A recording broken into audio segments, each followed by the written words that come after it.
আসসালামু আলাইকুম। সবাই কেমন আছেন? আশা করছি সবাই সুস্থ আছেন, ভালো আছেন।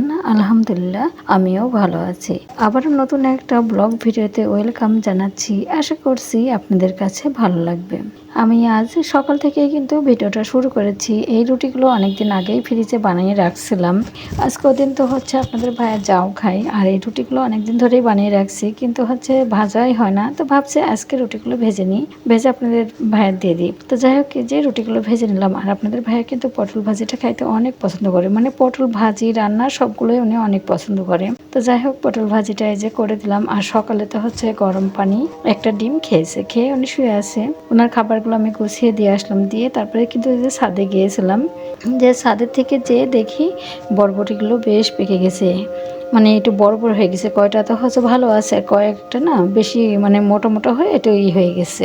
তো ভাবছিলাম যে এর আগে নিয়ে আসবো, ওই যে একদিন যায়নি, মানে বরবটি তো একদিন কিন্তু উঠাইতে হয়। যদি একটু করে থেকে যায় তাহলে পরে কিন্তু এটা কেমন যেন হচ্ছে বয়স মতো হয়ে যায়। তো যাই হোক, আমি যেয়ে দেখলাম এমন মানে বড় হয়ে গেছে। তা বরবটিগুলো সবগুলোই উঠাই নিয়ে আসলাম।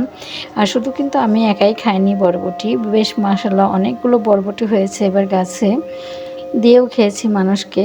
তো যাই হোক, বরবটি কিন্তু হয়েছে অনেক সুন্দর আমার কাছে হয়েছে। মানে কেমন লাগে বলেন, নিজের হাতে লাগানো সবজি, আর এইখানে তো কোনো সার নেই, কোনো কিচ্ছু নেই, কিন্তু অনেক অনেক ভালো লাগছিল, নিজের কাছেও ভালো লাগছিল।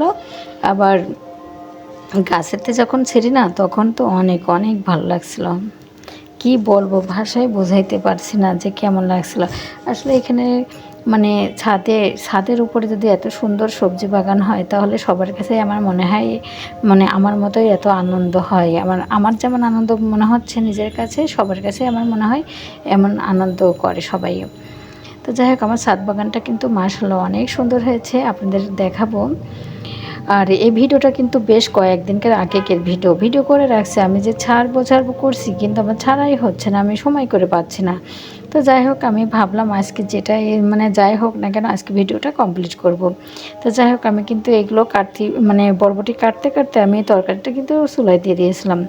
মুরগি ছিল একটা, মুরগিটা রান্না করছি। তা মশলা তো দিয়ে মানে যা যা লাগে সবগুলো মশলাই আমি দিয়ে মশলাটা কষিয়ে নিয়েছি।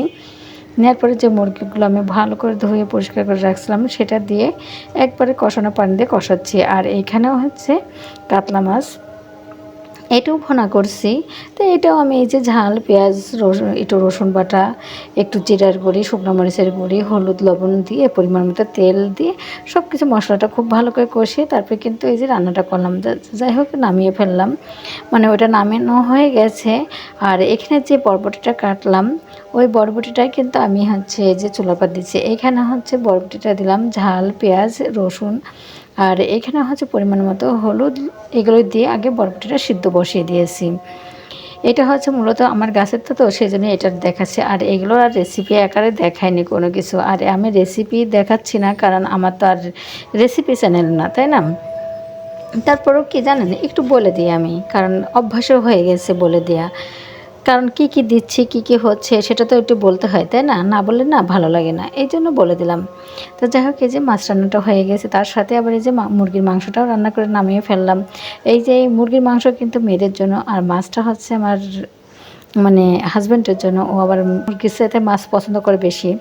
আর ওইটা করতে করতে না, ঘরের ভিতরে যে দেখি আপনাদের ভাইয়া মানে এসিটা ময়লা হয়েছে, উনি পরিষ্কার করা শুরু করেছে। ছোটো মেয়েকে ডাক দিয়েছে, ছোটো মেয়েকে ডাক দিয়ে পরিষ্কার করা শুরু করে দিয়েছে। তো আমি আবার যে দেখি, দরজা খুললাম, যে দেখি যে পরিষ্কার করছে, মানে ওয়াশরুমে নিয়ে গেছে খুলে। আমি আর কি করব, এই ফাঁকে অল্প একটু ভিডিও করে নিয়ে আসলাম, নিয়ে এসে আপনাদের সাথে শেয়ার করার জন্য। কারণ সে তো জানে না যে আমি ভিডিও করি বা আমি ভিডিও ছাড়ি। কী করব, চোরের মন পুলিশ পুলিশ, আমিও চুরি করে একটু ভিডিও করে নিয়ে আসলাম, নিয়ে এসে আপনাদের সাথে একটু শেয়ার করলাম। জাস্ট মজা, বুঝছেন, সত্যিই মজা। তো যাই হোক, আমি ওইগুলো করে নিয়ে এসে আমি এখানে চলে আসছি। আমি একটা ড্রেস কিন্তু চেঞ্জ করে ফেলছি অলরেডি, কারণ রান্না করতে গেলে পরে না, যেমন গা ঘামছে, তারপরে আবার আমার থালাবাটিগুলো ধুতে গেলে পরে আমার গা হাত পা জামা কাপড় সব কিছু ভিজে যায়। মানে হাজারও অ্যাফ্রন পরি না কেন, তারপরেও আমার ভিজে যায় কী জন্য যেন। তো যাই হোক, আমি ওইটা হচ্ছে রেখে আসলাম, রেখে এসে তারপর কিন্তু ওই যে ড্রেসটা চেঞ্জ করে আমি ডাইনিং টেবিলটা, তারপর শু বক্সটা যা যা ছিল এমনিতেই, আমার তো আহামরি কোনো মানে ইয়ে নাই, ফার্নিচার নাই, আমার যেটুকু আছে আমি ততটুকুই পরিষ্কার করে নিলাম। করে নিয়ে তারপর কিন্তু আমি চলে আসছি মেয়েদের মানে বেডরুমে। এসে দেখি মেয়েদের খাটটা কিন্তু বেশ ময়লা হয়েছে।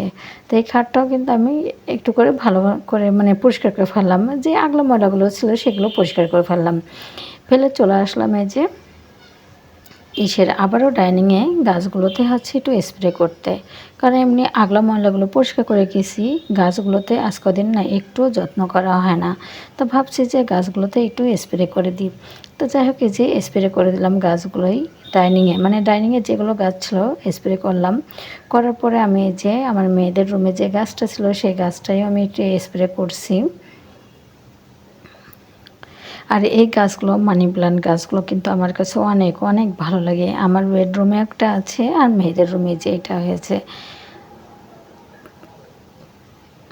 এই যে এই গাছটাও কিন্তু আমার ভালো লাগে। আমি কিন্তু গাছের নাম জানি না, কিন্তু আমার কাছে ভালো লাগে, অনেক ভালো লাগে। এই গাছ কিন্তু ওই একটার মধ্যেই ছিল, তো আমি ওইখান থেকে নিয়ে এসে মানে ওইটা থেকে উঠাই আবার এটার মধ্যে কিছু লাগিয়ে দিছি। তা লাগানোর পর না পাতাগুলো কেমন যেন একটু মরমরা মতো হয়ে গেছে। তা পাতাগুলো একসময় কেটে দিতে হবে, আজকে আর কাটবো না। যাই হোক এগুলো করার পরে মেয়ে বললো ওনার হচ্ছে যে ড্রেস বানিয়ে দিতে হবে, ওই এগুলো গরমের জন্য যে টপস বাসায় পরার জন্য। কারণ আমি প্লাজো স্কার্ট প্লাজো বানানো হয়, আর এই ধরনের ছোট করে গেঞ্জি গেঞ্জি পরে গেঞ্জির সাথে করে আবার এই যে এই ধরনের ছোটো ছোটো ড্রেস বানিয়ে দেওয়া হয়। এই ড্রেসগুলোই উনি পরে, মানে ছোটোটা বড়োটা দুইজনই এগুলো পরে গরমের সময়। তো এই যে বললো যে বানাই দিতে হবে, তা যাই হোক এই যে বানানো শুরু করলাম, মানে কাটছি। তো ভাবলাম আপনাদের সাথে এটাও শেয়ার করি, কারণ আমি তো যেটা করি সেটা তো আপনাদের সাথে একটু করে শেয়ার করতে হবে, তাই না? কারণ আমি যেগুলো কাজ করি সেগুলো তো শেয়ার করতেই হবে, না হলে আমার বন্ধুরা বুঝবে কী করে যে আমি কী কাজ করলাম। আর আমার তো সব কিছু দেওয়া আছে, আমি সংসারে কী কাজ করব কি না করব সব কিছুই আপনাদের সাথে তুলে ধরার, তা আসলে আমি সেগুলোই তুলে ধরার জন্য চেষ্টা করছি। তো যাই হোক এই যে মেপেজুকে তো কাটা শুরু করে দিলাম। তো আমার ভিডিও যারা দেখছেন তারা একটা লাইক দিয়ে আমার ভিডিওটি দেখেন প্লিজ। আর আপনার যদি একটু ভালো লেগে থাকে তাহলে সাবস্ক্রাইব করে পাশে থাকবেন। বেল বাটনটি অন করে রাখলে আমি যে ভিডিওটাই দিব না কেন আপনাদের কাছে নোটিফিকেশন চলে যাবে। প্লিজ একটা করে লাইক দিয়ে ভিডিওটি দেখা কন্টিনিউ করেন, কারণ ভিডিও বানাতে না অনেক কষ্ট, অনেক পরিশ্রম। আমরা যে কাজে যাই না কেন অনেক কষ্ট, কিন্তু কারণ হচ্ছে এই যে সংসারের কাজ করে তারপরে হচ্ছে বাচ্চাদের মানুষ করে সব কিছু করে আমাদের কিন্তু এই যে ভিডিওটা বানাইতে হয়, অনেক কষ্ট হয়। তারপরে আপনাদের সাথে কিন্তু শেয়ার করতে হয়। তো যাই হোক আমার কিন্তু এই যে দুপুরে কিন্তু ওই যে মেয়ের জামাটা কাটছি, কাটার পরে কিন্তু আমি গোসল করে আসছি। গোসল করে এসে গোসল করে নামাজ পড়ে খাওয়া দাওয়া করে তারপরে কিন্তু এই যে ছাদে তো নাড়াচ্ছিল এইগুলো।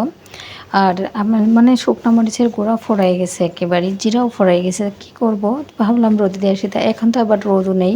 তো যতটুকু হয়েছে আমি এই যে ততটুকুই রোদে দিয়ে আসছিলাম। তো রোদের থেকে নিয়ে এসে কৌটার মধ্যে একবারে রেখে দিলাম, কারণ এত তো মরিচ লাগবে না, কারণ 2 কেজি শুকনো মরিচ এখানে। তো যাই হোক আমি এই যে অ্যাপ্রনটা করে নিয়েছি, নাহলে গুঁড়া করতে গেলে পরে ড্রেসে লাগলে তারা জ্বলে যাবে। আমি তো যাই হোক এভাবে করে নিচ্ছি। আর তাড়াতাড়ি করছি, কারণ মেয়ের হচ্ছে কোচিংয়ে যেতে হবে 4টের সময়। তো ভাবছি আগে এগুলো করে নিয়ে তাড়াতাড়ি করে হচ্ছে রেখে দিয়ে তারপরে যাই। তো যাই হোক এই যে এগুলো হচ্ছে কৌটার মধ্যে রেখে এগুলো হচ্ছে বেশি হয়ে গেছে। আর আমি এই যে এখানে কিছু মরিচ নিয়ে আমি কিন্তু এখানে করছি, মানে টেলে নিচ্ছি একটু, মানে যতটুকু একটু ছিল নরম ছিল সেটা একটু হালকা করে মানে কড়াইটা গরম করছি, গরম করে কিন্তু এটা হচ্ছে একটু মশমশো করে নিছি। আর জিরাটাও এভাবে করে করছি, মানে সোলার পাত দিয়ে একটু টেলে নিলাম হালকা করে, মানে ভাজিনি কিন্তু, জাস্ট কড়াইটা একটু গরম করে নেড়ে নিয়েছি। নেড়ে নেওয়ার পরে কিন্তু আমি এই যে সবগুলো মশলাই আমার যেগুলো ফুরাই গেছিলো সেগুলোই আমি কিন্তু করে নিলাম। আর আমি কিন্তু বাসায় এভাবে করে সব মশলাগুলো করে নিই বাসাতেই, কারণ এই যে মরিচের গুঁড়া, তারপরে হচ্ছে জিরার গুঁড়া, দারচিনি, লেসফুলের গুঁড়াও কিন্তু আমি বাসাতে এভাবে করি। তো যাই হোক এটা কিন্তু আমি পরে করেছি, এটা মেয়ের সাথে কোচিংয়ে যেয়ে তারপরে আসার পরে করেছি। তারপরে এখানে কিন্তু এই যে সেমাইটা রান্না করে নিয়েছি, মানে লুজ সেমাই যেটা বলে। তো আমি এটাও অফ ক্যামেরাতে করে নিয়েছি, কারণ সময় ছিল না এত ডিটেলসে দেখাইতে গেলে পরে সময় নেই আর। তো কী আর করবো, ভাবলাম যে আপনাদের সাথে একটু শেয়ার করি। এমনিতেই রান্না তো সবাই পারে, আমার বন্ধুরা সব পারে, সবাই সুন্দর, আমার থেকে অনেক অনেক সুন্দর রান্না করতে পারে, তাই এটা আর ডিটেলসে কি দেখানোর দরকার আছে। তো ভাবলাম যে আর দেখাচ্ছি না। তো যাই হোক, আপনাদের ভাইয়ার জন্য এই যে বাটিতে করে দিচ্ছি, তাই সেটাই আপনাদের সাথে শেয়ার করছি। আজকে আমাদের সন্ধ্যায় নাস্তা সেমাই। তো যারা এতক্ষণ ধরে ধৈর্য ধরে আমার সাথে আমার ভিডিওটির পুরোটা দেখছেন তাদেরকে অসংখ্য ধন্যবাদ। আসসালামু আলাইকুম, আল্লাহ হাফেজ।